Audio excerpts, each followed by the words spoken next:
Hi friends, welcome to Vaishnavi's vlog. ഞാനിന്ന് ഉണ്ടാക്കാൻ പോണത് വെള്ളരിക്ക വെച്ചിട്ട് ഒരു നാടൻ ഒഴിച്ചുകറിയാണ്. അപ്പോൾ ഇങ്ങനെ ഈ വെള്ളരിക്ക വെച്ചിട്ട് ഒരു നാടൻ ഒഴിച്ചുകറി ഉണ്ടാക്കാമെന്ന് നമുക്ക് നോക്കാം. ഞാനിത് നാടൻ കറി ആയതുകൊണ്ട് മൺചട്ടിയിലാണ് ഇന്ന് കറി ഉണ്ടാക്കുന്നത്.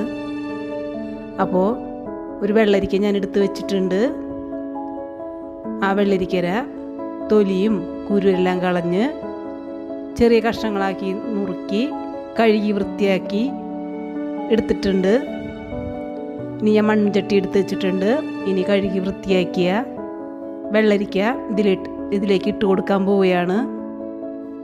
പിന്നെ ഒരു വലിയ സബോള ചെറിയ കഷ്ണങ്ങളാക്കി നുറുക്കിയത്, 3 പച്ചമുളക് കീറിയത്, ഒരു ചെറിയ കഷ്ണം ഇഞ്ചി, ഇത്ര കൂടി ഇതിലേക്ക് ഇട്ട് കൊടുക്കുന്നുണ്ട്.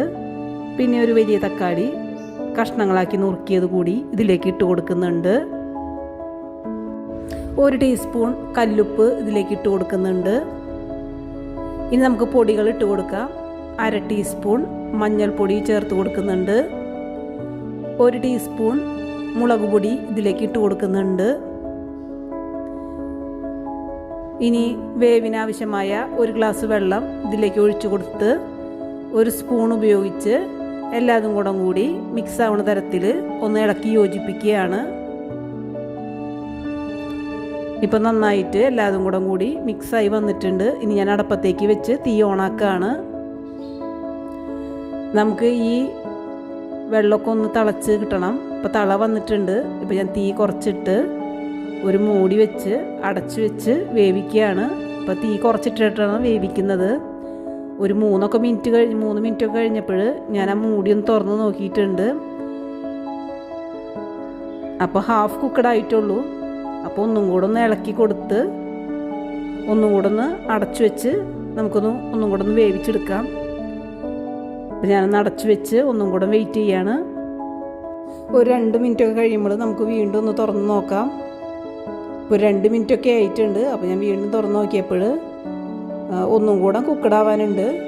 അപ്പോൾ ഒന്നും കൂടെ ഒന്ന് ഇളക്കി യോജിപ്പിച്ച് നമുക്കൊന്ന് വെയിറ്റ് ചെയ്യാം. അപ്പോഴേക്കും നമുക്കൊന്ന് അരവ് തയ്യാറാക്കി എടുക്കാം. അതിനുവേണ്ടി അരമുറി തേങ്ങ, 2 പച്ചമുളക്, 3-4 ചെറിയ ഉള്ളി, 1 ടീസ്പൂൺ 1/2 ടീസ്പൂൺ നല്ല ജീരകം ഇത്ര ചേർത്ത് അരവിനാവശ്യമായ വെള്ളം ഒഴിച്ചു കൊടുത്ത് ഇതൊന്ന് അരച്ചെടുക്കാൻ പോവുകയാണ്. ഇപ്പം ഞാൻ അരച്ചെടുത്ത് മാറ്റി വയ്ക്കുകയാണ്. ഇനി നമുക്ക് ഈ അരവ് ചട്ടിയിലേക്ക് ഒഴിച്ചു കൊടുക്കാം. ഇനി ആ മിക്സിയുടെ ജാറ് കഴിയ വെള്ളം കൂടി ഇതിലേക്ക് ഒഴിച്ചു കൊടുക്കുകയാണ്. ഇനി എല്ലാതും കൂടി ഒന്ന് നല്ല രീതിയിലൊന്ന് മിക്സായിട്ട് എടുക്കുകയാണ്. നമുക്ക് ഈ അരവൊന്ന് വെന്ത് കിട്ടണം. ഈ തേങ്ങയുടെയും നല്ല ജീരകത്തിൻ്റെയൊക്കെ മണം ഇതിലേക്ക് നന്നായി ഇറങ്ങി ചെന്ന് അരവൊക്കെ ഒന്ന് തിളച്ച് കിട്ടണം. അപ്പോൾ നമുക്ക് തിള വരുന്ന വരെ തീ കൂട്ടിയിട്ട് കുക്ക് ചെയ്യാം. അപ്പോൾ തിള വന്നപ്പോൾ ഞാൻ തീ കുറച്ചിട്ടിട്ട് ഒന്ന് അടച്ചു വെച്ച് വേവിക്കുകയാണ് കേട്ടോ. ഒരു 3 മിനിറ്റൊക്കെ കഴിഞ്ഞപ്പോൾ ഞാനൊന്ന് മൂടി തുറന്ന് നോക്കുകയാണ്. അപ്പോൾ നമ്മുടെ അരവൊക്കെ വെന്ത് വന്ന് നല്ല നാളികേരത്തിൻ്റെയും ജീരകത്തിൻ്റെയൊക്കെ മണം നന്നായിട്ട് പരന്ന് നല്ല അടിപൊളി മണമായിട്ടുണ്ട്. കറിയും നന്നായിട്ട് കുറുകി വന്നിട്ടുണ്ട്. ഇനി നമുക്ക് താളിക്കൽ പരിപാടിക്ക് തുടങ്ങാം.